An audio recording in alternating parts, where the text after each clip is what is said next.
Brennan came to Leander in '96, and we only ran about 13. We came to the church here in October 1996. When we walked in, the church doubled because there were 9 of us. One time we went, there were 8 of us, and 4 of that was our family. So it was just a very, very small church. We saw how little it was. I told Warren, I said, I don't want to go to a little church. I want to go to a big church, because I didn't want to have to do anything. And then we left that Sunday, and I told him, I said, Warren, this is where we're supposed to be. And he agreed with me. So here we were for 24 years. Pastor Bren introduced me to Jesus Christ in 2006. Bren and Stephanie have been almost like a spiritual mother and father to me. They helped me through my teenage years, and then whenever I came back from California, they taught me the Texan way. And for the next several years, he taught me what it is to make him my Lord. They wanted to make sure that not only did we understand the Bible, but they discipled us as Christ discipled his students. He's a wonderful teacher.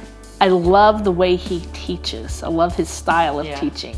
He is able, in one teaching, to reach the newest Christian and the most mature Christian. And he's always so excited about it. It's like, I gotta tell you, oh, and this is cool, and this is cool, and if you do this, yeah. I was like, oh man, I really like that a lot. He has the bad habit of losing track of time when he's talking about God. There used to be a clock on the stage, because that man would just go on and on and on and on and on. You could count on him to find the gold nugget in amongst the weeds. And I can't think of a Sunday that he didn't show us where the gold nuggets were. Oh, Pastor Bren definitely is a great teacher of the Word. Yes. And anyway, who's ever sat underneath him will remember what he's taught. He was just a dynamic preacher, probably the best pastor we have ever had. Stephanie had a lot of weight on her shoulders because from being here pulling the weeds several times a week, you're around when people would come and just unload on her. She was right there beside you, feeling your sorrow and frustration. She's just such a tender-hearted lady. And Stephanie is her ability to love others into the kingdom. She has a way about her that she just loves people. And I have to commend her for being tight-lipped on all of that stuff. So we were at a ladies' event, and there were these like icebreakers that were on the table, and it said, what is a gifting that you wish that you had? And so I shared, I've always wished that I could be that person that didn't talk so much. Like everything I said because I didn't speak so much, everything I said had weight to it, and everybody just wanted to listen, and it just meant something. And Stephanie looked at me and she goes, yeah, but a gift of gab is a good gift to have too. Stephanie is aggressive at games. But she leaned across that table and just threw all the spoons off the table. So nobody else could get a spoon. This might get Pastor Bren in trouble. I went out fishing with Pastor Bren and about 8 other guys. Another gentleman was a pastor, and he had a boat. And we weren't catching anything. There was a competition between the 2 boats, between the 2 pastors. So Bren finally caught a fish. We took a picture and sent it over to them, and they were all upset that we caught a fish. And before Bren put that fish in the water, back in the water, we passed it around, and each of the other people in the boat took a picture of that same fish. And every 15 minutes, we'd send the other boat another fish to catch. So. But to Bren's credit, he did confess when we got back into the docks. He's a prayerful guy, and he'd never do anything without asking the Lord for guidance. And when the doing came about, the doing part of whatever it was we were doing came along, he'd be right there in the middle of it, helping with it. So I'm putting rafters up. I'm walking up on top, putting rafters, not knowing he does not like being up on a roof. He came up on that roof and worked rafters with me as we nailed them down without any decking. I find out afterwards that he is scared to death to be on rafters. So that is one of the funniest things I can think of about our time with him, was him being willing to get up there, scared to death, and still doing it. I really like the Wednesday night dinners. Yeah. They have Wednesday Stephanie's night. great cook. Yes, she's an excellent cook, and it just she just made everybody feel so welcome. And the church really, really grew. It really did.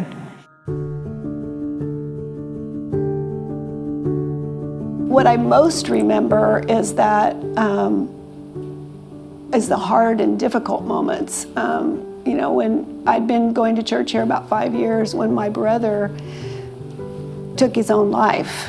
And I had, the first phone call I made was to Bren and Stephanie, and they were at my house as quickly as they could make the trip there. And so the way that they walked my family through that terrible, terrible tragedy and grief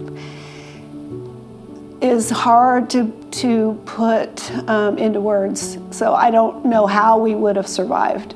He and Stephanie have both been there. I mean, we've had a lot of deaths in our family, and they're always right there with a helping hand, you know, doing what they can. And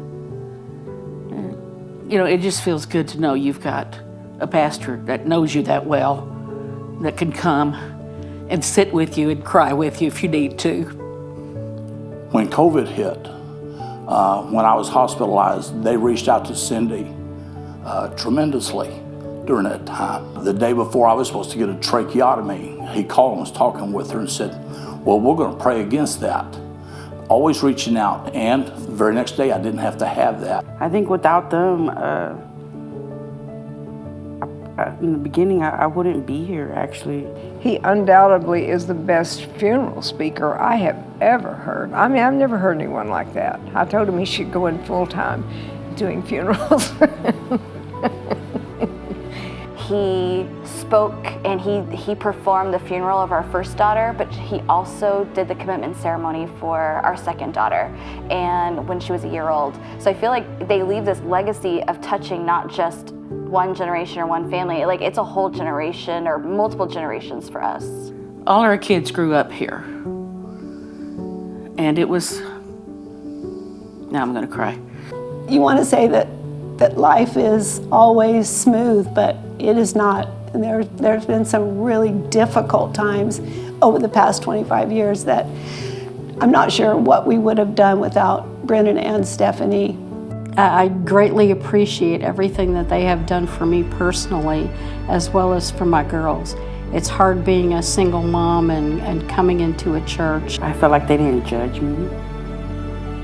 I was pregnant at the time, and I was going from church to church, and they welcomed me in. I wish I could put it in words, but Brennan has been a wonderful friend and pastor. I mean, 25 years is a long time to serve with people and to know them and be friends with them, to still be friends with them. They are the most gracious, loving couple. Some of the kindest and most compassionate people I know. Great examples of godly men and women. They always put themselves last, put other people first. He was always there. He was supportive of everybody, and you just knew that he had your back no matter what. And they genuinely love people. They were open to what the Holy Spirit had them do to touch hearts and lives. I can honestly say, if it wasn't for them, I wouldn't be here today.